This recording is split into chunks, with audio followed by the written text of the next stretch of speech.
আমাদের অনেকের মানুষের মতো মুখোশ আছে।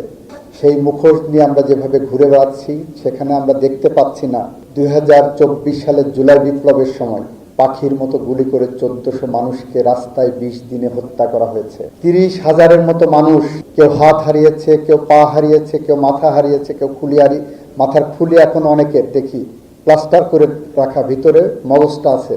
জাহাঙ্গীরনগর বিশ্ববিদ্যালয়ের ইংরেজি বিভাগের একটা মেধাবী ছাত্র আসলো, তার এই পাশটা নাই।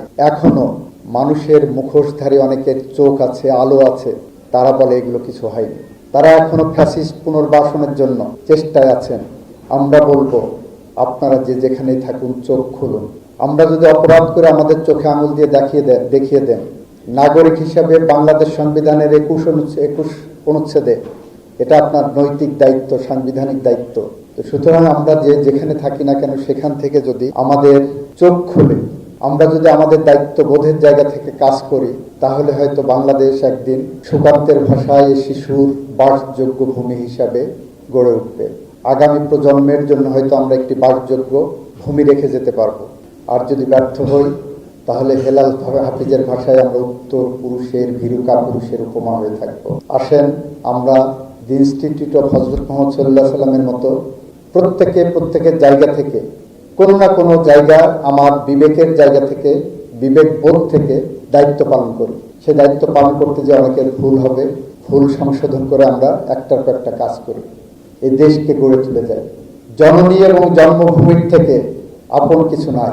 কখনো কখনো জন্মভূমি জননীর থেকেও বড় হয়ে দাঁড়ায়। আর দাঁড়ায় বলে জুলাই যুদ্ধে গিয়েছিলেন 10 বছরের শিশু আনাস, তার মাকে চিঠি লিখে গেছে, that is part of the history now, যে মা আমি মিছিলে যাচ্ছি। পঙ্গু ছেলে যদি মিছিলে যেতে পারে, অন্ধ ছেলে যদি মিছিলে যেতে পারে, তাহলে আমি কি করে বাসায় বসে থাকি? আমি যদি মিছিল থেকে না ফিরে আসি, আমাকে ক্ষমা করে দিও, একদিন আমার জন্য তোমার গর্ববোধ হবে। 10 বছরের শিশু তার বিবেকের তাড়নায় মিছিলে গিয়েছিল বাংলাদেশের মানুষকে মুক্ত করতে, জন্মভূমিকে স্বাধীনতার স্বাদ দিতে, গণতন্ত্রের স্বাদ দিতে, আইনের শাসনের স্বাদ দিতে।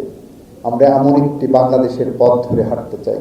আর চাই বলেই আমরা বিশ্বাস রাখি, এই বাংলাদেশে ফ্যাসিজম যাতে আবার পুনর্বাসিত না হয়, আমরাও যাতে ফ্যাসিস্ট হয়ে উঠতে না পারি, সেরকম একটি রোডম্যাপ আসেন তৈরি করি। শুধু বিরোধিতার জন্য বিরোধিতা নয়। যারা অন্ধ হয়ে আছেন, ফ্যাসিস্টের খুন খারাপি দেখছেন না, তাদের বলবো চোখ খুলুন। আল্লাহ প্রদত্ত 2টি চোখ খুলুন। সেটা যদি না পারেন, তাহলে অন্তর্চক্ষু খুলুন, আপনারা দেখতে পাবেন। আসেন একসাথে হাঁটি, একসাথে চলি, দেশ গড়ার কাজে আমরা মনোনিবেশ করি।